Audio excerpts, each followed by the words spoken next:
Good morning. Hey, we have eggs again in the back. The chickens are laying. What color we have? Ooh, all kinds of pretty colors. What is this? This actually looks like a regular egg. How'd that get in there? All right. You know why I play the Doobie Brothers when we start? Well, because I like it. So no, it's got a great message. I mean, it's got a fabulous message. And besides, we are the only church in the universe that starts our services with the Doobie Brothers. Although I have thought about changing maybe to AC/DC. I don't know. I might. Okay. Do what? Yeah, probably.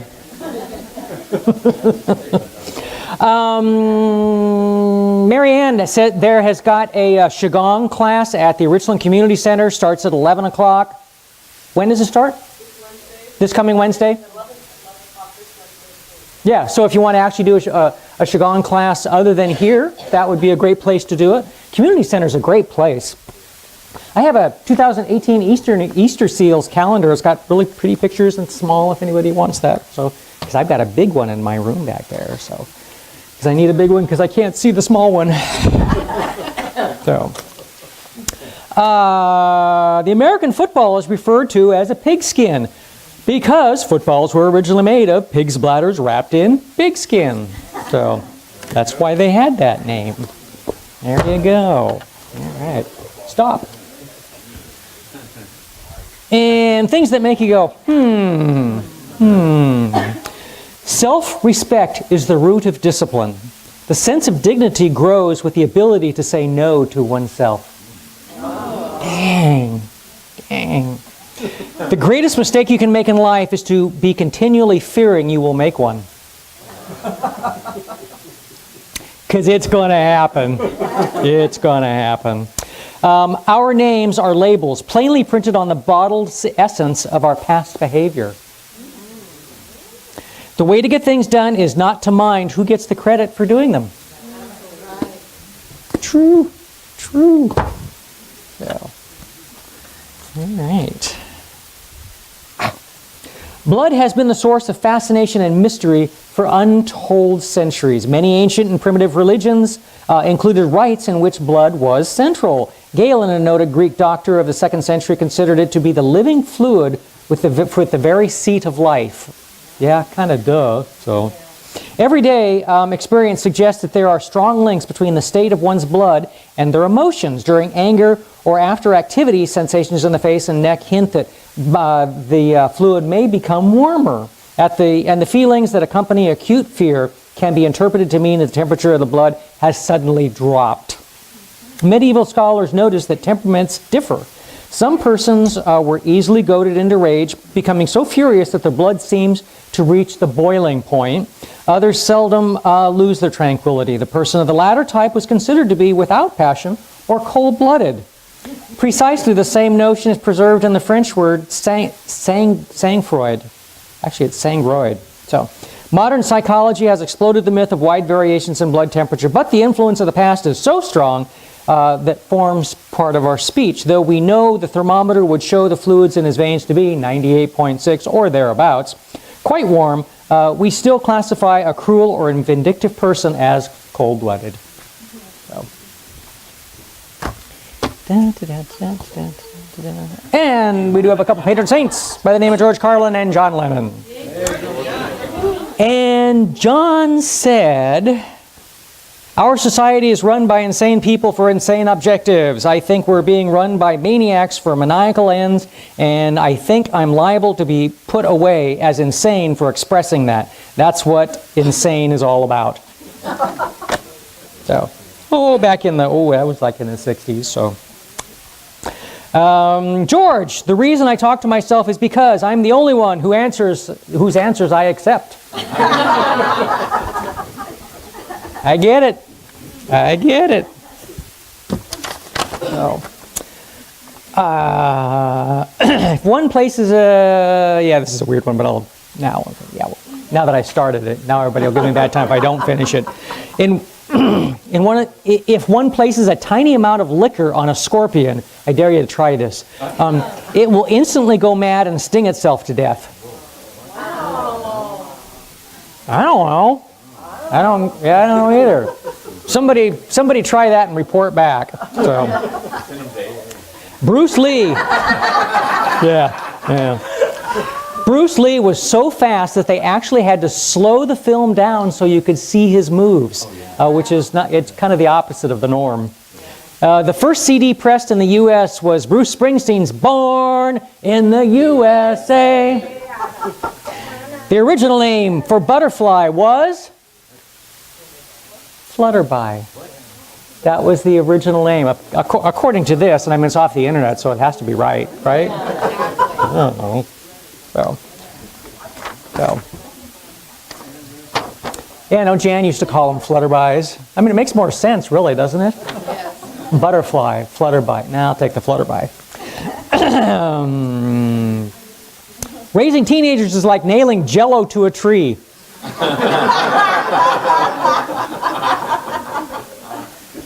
Wrinkles don't hurt. Families are like fudge, mostly sweet with a few nuts. Today's mighty oak is just yesterday's nut that held its ground. Laughing is good exercise. It's like jogging on the inside. Middle age is when you choose your cereal for the fiber, not the toy. I used to love Cracker Jacks. You know, you get the toy. They don't do that anymore, do they? I don't think, do they? They're little boxes. They look big, but they're Really? Oh. Yeah, I used to love Cracker Jacks. Of course, back then, that's kind of all we had. Didn't have nothing else. I do have. How are you? I'm good. Good. Are you going to talk about the expo? Yes. Oh, good. Oh, good. Because we can't do it alone. Green. No, we can't. So, And we're doing sorry good. I've been gone, and I want to thank all the prayer warriors and everybody who has been praying and sending healing energy to my mom. She was released yesterday and went home. Yeah, she's got a lot of new developments with her heart and stuff, but that's expected at 82. What can we say? Anyway, she is home, so thank you so much.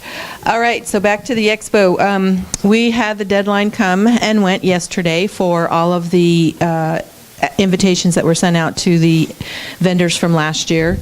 I only heard back from a couple of people, so I do have booths available, and now is the time to contact me if you're interested in a booth, because they will go fast. I do have a waiting list, but a lot of the people that are on the waiting list are kind of in the same categories that are already full. The healing, the reading, art, jewelry,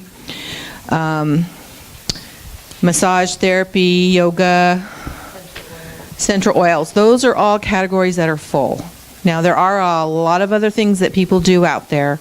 If you have a product that you sell, we got also the soaps and homemade things like that, that's full. So those things fill up fast. Most of the time, those are people who repeatedly come every year. But there are other things out there. If you do any kind of a craft thing, or if you do like a woodworking, drum making, if you sell crystals, that kind of thing, those are open categories. So please contact me. healinghands999@gmail.com is where you want to email me if you're interested in a booth, and then and you want to make sure you put your details in there as to what it is that you're going to offer, so I can make sure. Janice, what about the volunteers? How's that? Okay. All right. So I think that's everything. Thank you.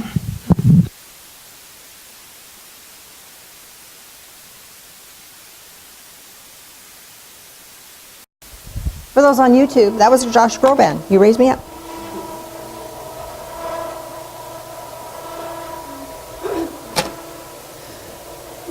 Okay. Eggs. Somebody remember their eggs there. Otherwise, they'll live there for the next month. What? Oh, they're ours? Would someone please remind me that I have eggs up there? Otherwise, they'll live there forever. What are you doing here? Yeah, they don't need to be refrigerated. They can stay here for a week or two, right? Yeah. Right? Yeah, see? Well, I can't eat them if they're here.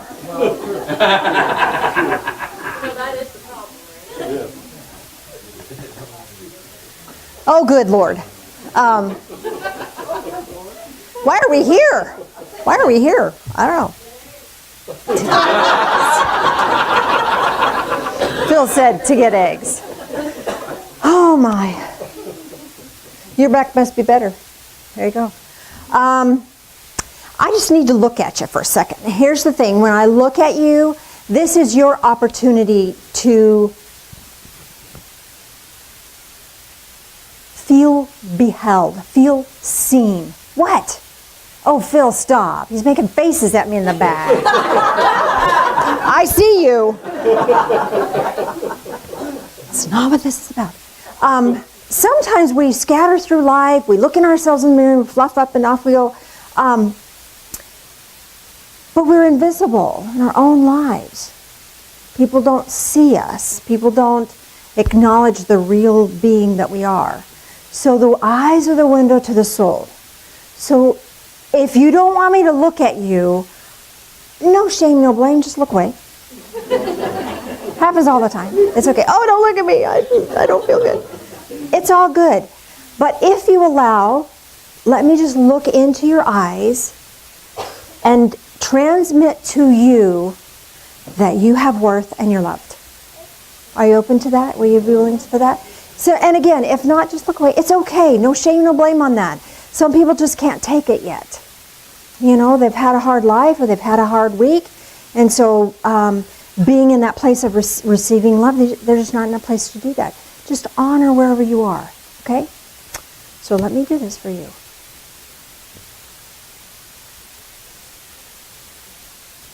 What's really scary is you're doing it back to me. And this is really hard for me, so just know that I'm on the receiving end of this as well.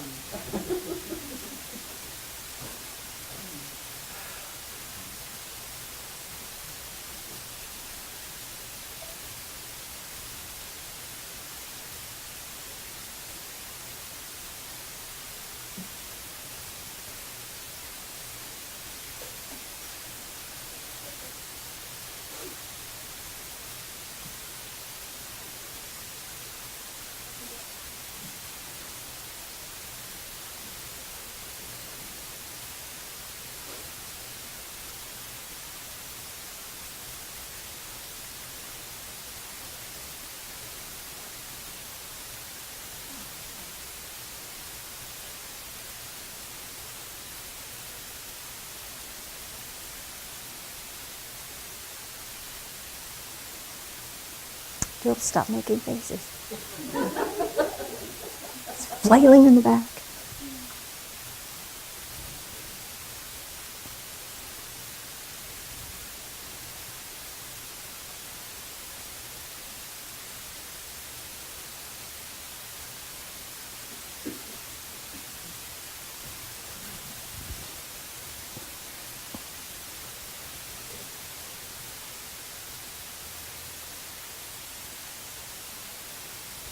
Good job. Good job. Oh, the camera. Let me do the camera. Thank you for that cue. That flailing, I'm okay with.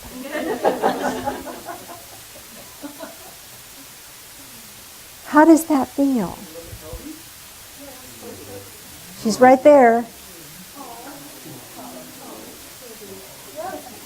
It is a cat. She lives here. Her name is Toby Cat. Hello, Toby. She doesn't want me to look in her face. Oh, there you are. Hi, sweetie. Thank you. Oh, how old is Toby? On Valentine's Day, she'll be 15. Wow. That means we've been in this building for 15 years. Yeah. Yes, she does. Some of you took that on. Yay for you. Yay for you. And that's hard. That's hard. So I honor you for that. Thank you for doing that. I think being spiritual is such a beautiful thing and hard work at the same time. And to have that feedback, that ability to allow ourselves to be vulnerable enough to be loved is really, really powerful. Because I think it's hard. It's hard to be vulnerable. It's hard to allow ourselves to be connected to one another. We want that. We crave that. We desire that. And yet the connections that we create with people are often fraught with stress and difficulty, challenges. To be in a place where you just give and receive love is such a beautiful thing. So thank you for doing that. Thank you for being that. And I think that's one of the reasons why I'm really looking forward to our upcoming Expo, is because there are people in this world who really are looking for what we have here. We have this sacred community, this sacred home. You feel it when you walk through the door. You feel something different when you walk in this room.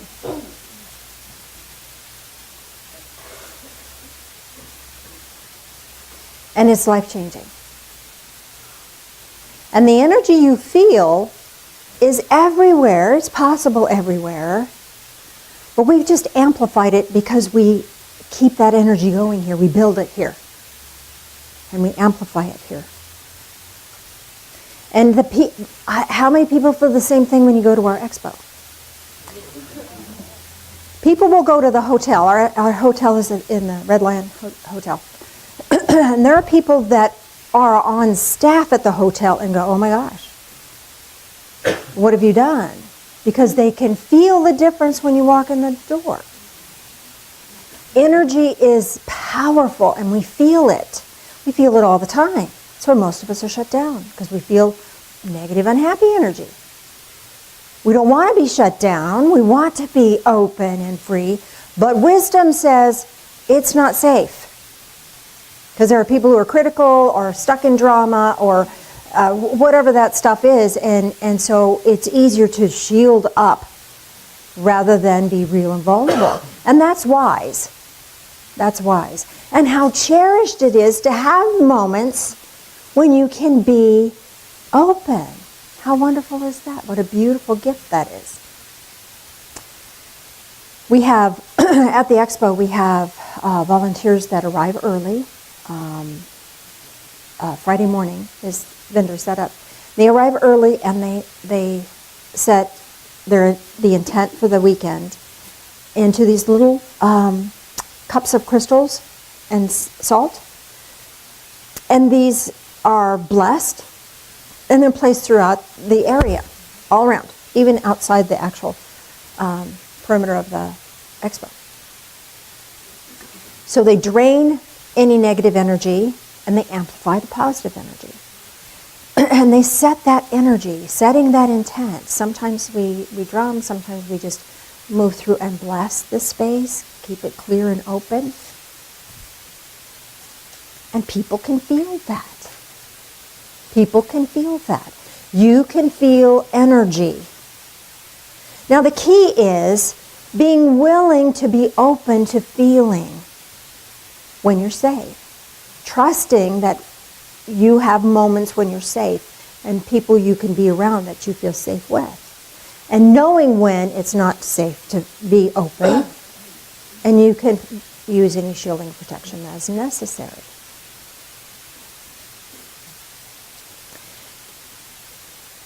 That beautiful essence of receptivity and love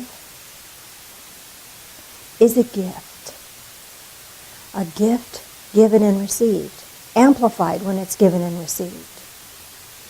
When you can look into the eyes of another human being and feel accepted, loved, and appreciated, that's a rare thing. Because usually our interactions have expectations attached to them. I expect you to behave a certain way. I expect you to do a certain thing. I expect that you're going to make me feel better or whatever. And those expectations can cause disruption. And when we can step outside of that realm of expectations and just be that love, be the light, it's a beautiful thing. It's a really beautiful thing. And we really do that at our expo. This will be our 18th year. Can you imagine? 18 years. Most people haven't been married that long. You know, most marriages don't last that long. 18 years is a long time to be doing anything. Didn't mean to crack you up there. And it's because we all bring to the table the same energy. Now, you all have your different flavor. Remember the vision I had the other day? And everybody was lit up, and different things lit different people up. And maybe you're lit up by acts of service, and maybe you're lit up by music, and maybe you're lit up by reading spiritual things. Whatever lights you up, there's this divine light that activates within you. And at the same time, you have your own light that's activated. And when they work together, it's this beautiful, amplified energy, like you feel in this room. So why do we do the Expo? Well, there's two major reasons why we do the Expo. Because it's a heck of a lot of work, right, Val? And it takes, we have, as far as volunteers, there's over 125 spots. We don't have 125 people in this room, so a lot of people do double duty, triple duty, quadruple duty. Excuse me. So there's a lot of activity going on in that. That's my point.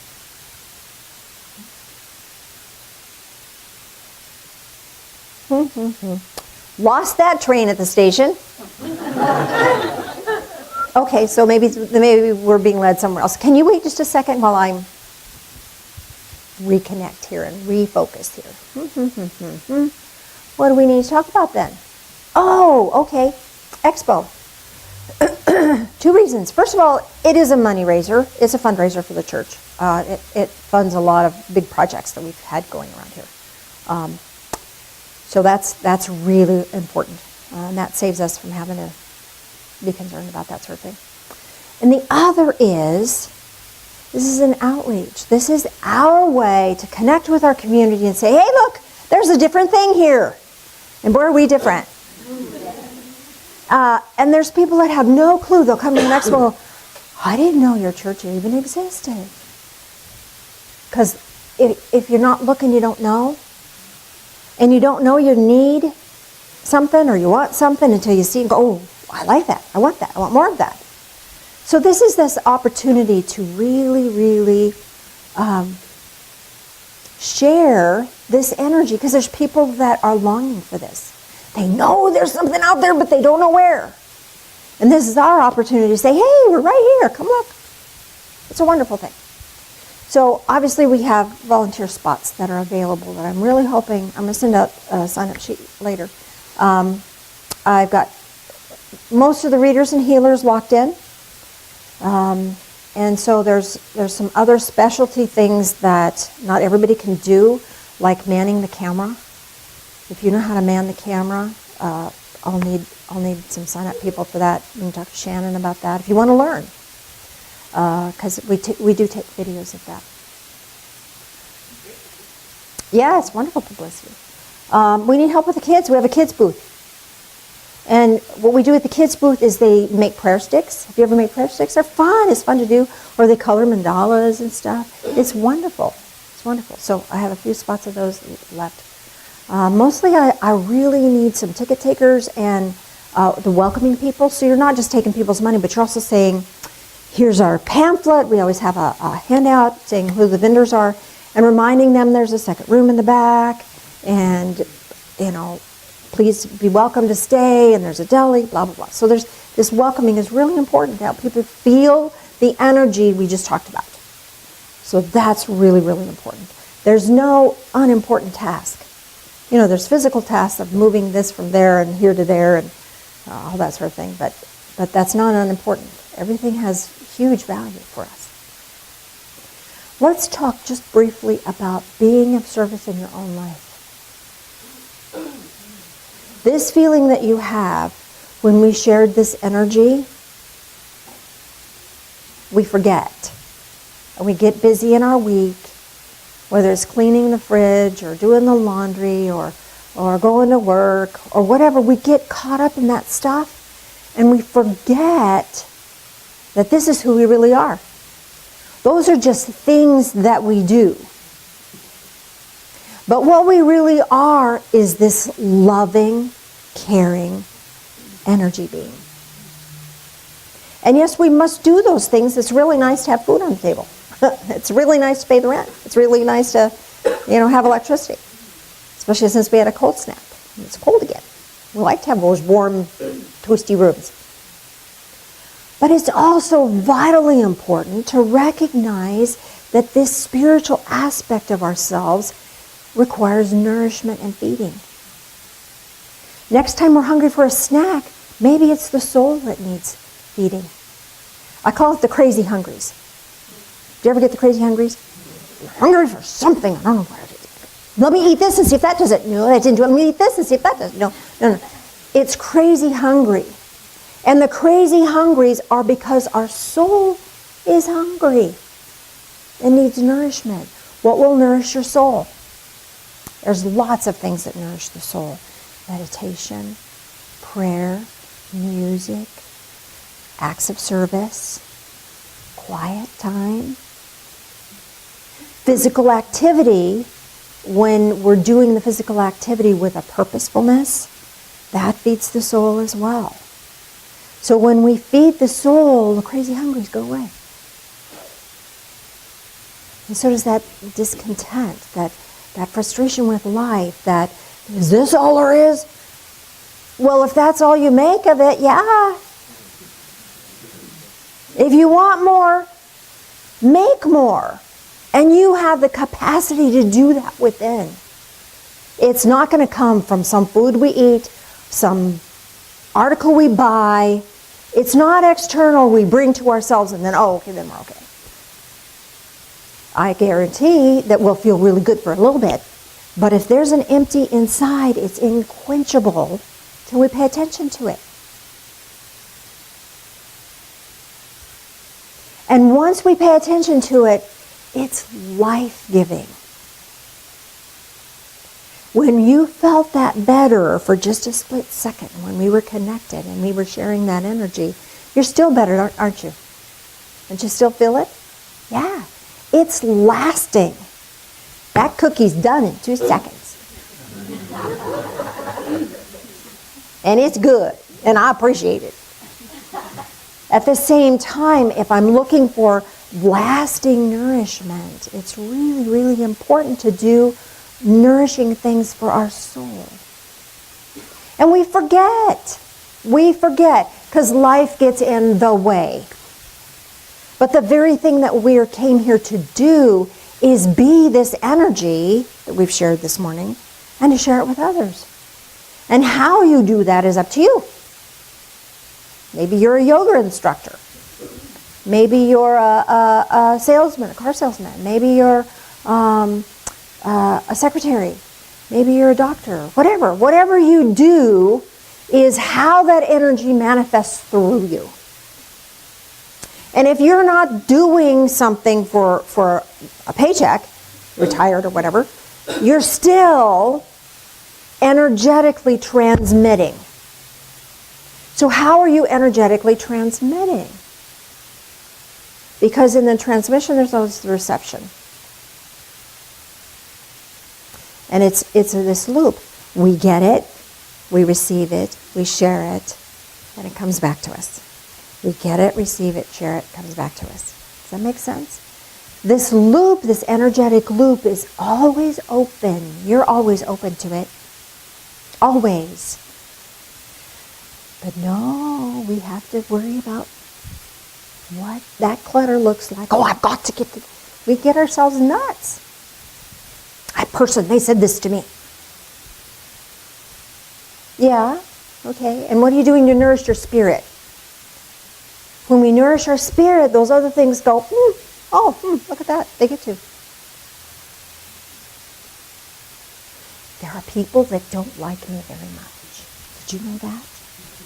They think I'm a loon.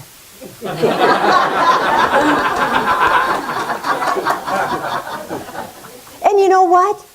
They get to. That doesn't nourish my soul, worrying about that and trying to make other people happy. And oh my gosh, I know there's churches that pray against us. Did you know that? So that's okay, they get to. Because you know who's in control is not me or them either. That's between, they get to do that. But what are we doing to nourish us? What are we doing to nourish us? Sandra William, you doing the oneness blessing after services today? That's a wonderful thing to do to your soul. With your soul, for your soul. Do that to your soul. It quiets the mind and gives you space, gives you room to be spiritual, to acknowledge that. Sometimes it only takes a moment. Sometimes it takes a little longer. Pick something. Make a dedication this week to every day nourish yourself spiritually. Do something. Look at a beautiful picture of a sunrise. That feeds the soul, does it not? I know there's people in this room who take awesome pictures of sunrises and sunsets. If you can't get up at 4 o'clock to do that or 5 o'clock to do that, look at a picture of one. That will give you the same nourishment. This being able to perceive beauty is something that only humanity can do. Only humanity can perceive beauty. Pets can love, but they can't perceive beauty. But you can. Do that. Find time to do that. That nourishes your soul. Find beauty in ridiculous stuff. The other thing only humans can do is humor. Ever seen a dog laugh? They can smile. Oh, a dog treat. They don't laugh. Humans are the only ones that do that. Laugh. Find something to laugh about this week. Make a commitment to feed your soul. Feed your spirit. And your way may be very different than my way. Because I'm alone. I might not have the way that works for you. Guess what? It's not about doing it my way. It's about doing it in a good way that works for you. Because you're worth it. You showed up here today because your soul needed you to know you're worth it. It's not an accident you're here. So now, allow yourself to feed that. Find ways to feed that. Call a friend. And try not to do negative talk. Talk about something fun, joyful. Have fun. Do something funny. Laugh. Feed morsels of this tender goodness to yourself. Because you have a right to that. It's here for you. You have a right to it. It's your destiny. You know, sometimes I talk about destiny. We get all screwed up in our head about, well, I have to have this destiny. It's got to be important. Nourishing yourself is your destiny. Nourishing the spirit self is your destiny. And I need an amen on that. Amen. All right.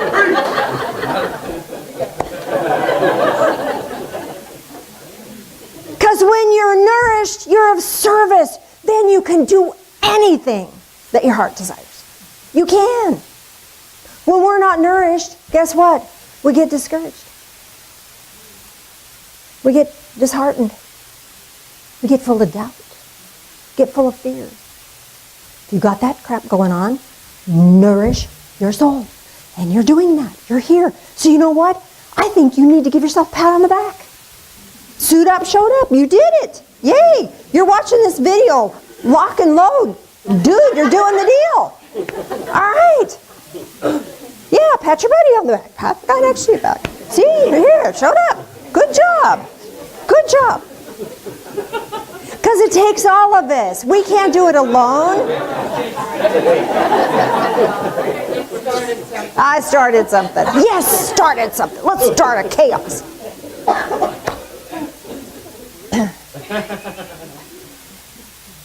This is such a beautiful thing to be able to nourish and acknowledge that within yourself. We don't. We forget. Please try this week to really be open to finding ways to nourish your spirit this week. Nourish your soul. Nourish that inner being, that divine sacred self that is worthy. You don't have to earn it.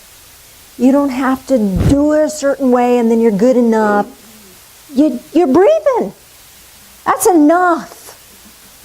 You're present in your own life. That's enough. And by nourishing yourself, this gives you more opportunity to be of service, to make a difference in somebody else's life as well.